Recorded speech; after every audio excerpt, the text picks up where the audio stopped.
অনুব্রত মন্ডলের টিম আমরা। ওরা রাজু মুখার্জির টিম, এই কাজল শেখের টিম। সেই কারণে জানি না, সেটা বলতে পারছি না, কিন্তু রাজু মুখার্জির লোক এসে ওকে পেছন থেকে মেরেছে। সিউড়ি ২ নম্বর ব্লকের অন্তর্গত অবিনাশপুর অঞ্চলে তৃণমূলের অনুব্রত গোষ্ঠী ও কাজল গোষ্ঠীর মধ্যে ব্যাপক মারামারি হয় এবং বোমাবাজি হয়।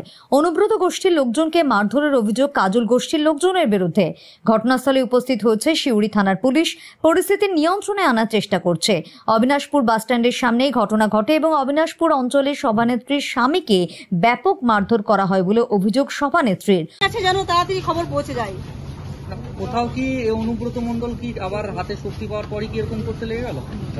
তারা কি করে জানবো বলুন? এটা তো অনুব্রত করেনি না। কোথাও কি অনুব্রত মন্ডল শক্তি পেল বলে কি তাদের? তা কি করে জানবো? সেটা ওদের ব্যাপার। হঠাৎ করে যদি আমরা দোকানে ব্যবসা করছি, হঠাৎ করে পেছন থেকে যদি আমাদেরকে বোম মারে, রডে করে বাড়ি দিয়ে কি করবো? হাতে পায়ে সব মেরেছে, আমি আবার আমাকেও মেরে দিল। এগুলো কি অসভ্যতা? কোথাও কি গোষ্ঠীদ্বন্দ্ব দেখা যাচ্ছে? সেটা কি করে বলবো বলুন? ওদের মনের মধ্যে কি প্ল্যান আছে আমরা কি করে জানবো? আমি চাই দিদির কাছে জানো তাড়াতাড়ি। একই দলের তো লোক, আমরা তো একই দল, আমরা টিএমসি। অনুব্রত মন্ডলের টিম আমরা। ওরা রাজু মুখার্জির টিম, এই কাজল শেখের টিম।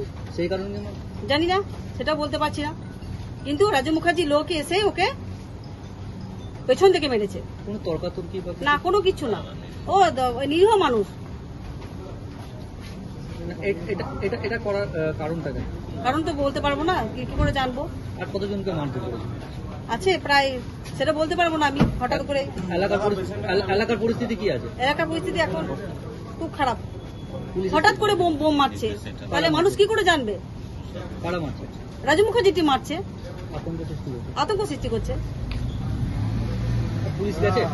হ্যাঁ, পুলিশ কিছু করছে না। পুলিশের সামনে তো বোম মারছে, পুলিশের সামনেই তো আমার স্বামীকে মেরেছে। পুলিশের সামনে আমার স্বামীকে মেরেছে। আমার স্বামীর নাম সুবিক ধীবর। কোন দল করে? আমরা অনুব্রত টিম, আমরা সব তৃণমূল। অবিনাশপুর অঞ্চলে তৃণমূল কংগ্রেসের সভানেত্রী অনুব্রত ঘনিষ্ঠ বলে পরিচিত। পাশাপাশি আরও 2 জন আহতকে সিউড়ি সদর হাসপাতালে নিয়ে আসা হয়। পার্টিগতভাবে বটে, যাই হোক, তাছাড়া কি হবে? আমাদের 2 জনকে মারপিট করছে, ওই শেখ বদির আর সাপু ধীবর। সবাই টিএমসি করে। হ্যাঁ, আমরা কেস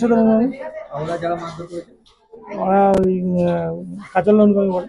ওই অনুগামী শুধু, আর কিছু নয়। আমরা ওই কেষ্টদার অনুগামী, তার জন্যই। হ্যাঁ, রাজু মুখার্জি, কানু, হরিশপুরে বাবর, ওরা কাজলের অনুগামী। কেন সেটা তো ওরা বলতে পারবে, আমরা তো বলতে পারবো না। না, কিছু হয়নি। আমরা এখন 2 জন এসছি সিউড়ি হসপিটালে, আরো সব আছে। এখন তো ধরুন বোম যখন চার্জ করতে লাগলো সব পালিয়েছে, কে কোথায় আছে। এবার সেটা পুলিশের সামনে, পুলিশ সহযোগিতা করলে ওদেরকে বোম চার্জ করছে পুলিশের সামনে, পুলিশের গায়েও ছিটে পেয়েছে বোমে, এরকম অবস্থা। বোমগুলো কোথায় ছিল? বোমগুলো এবার স্যার ওরা জানবে কোথায় ছিল, এবার আমরা কি করে বলতে পারবো? হ্যাঁ,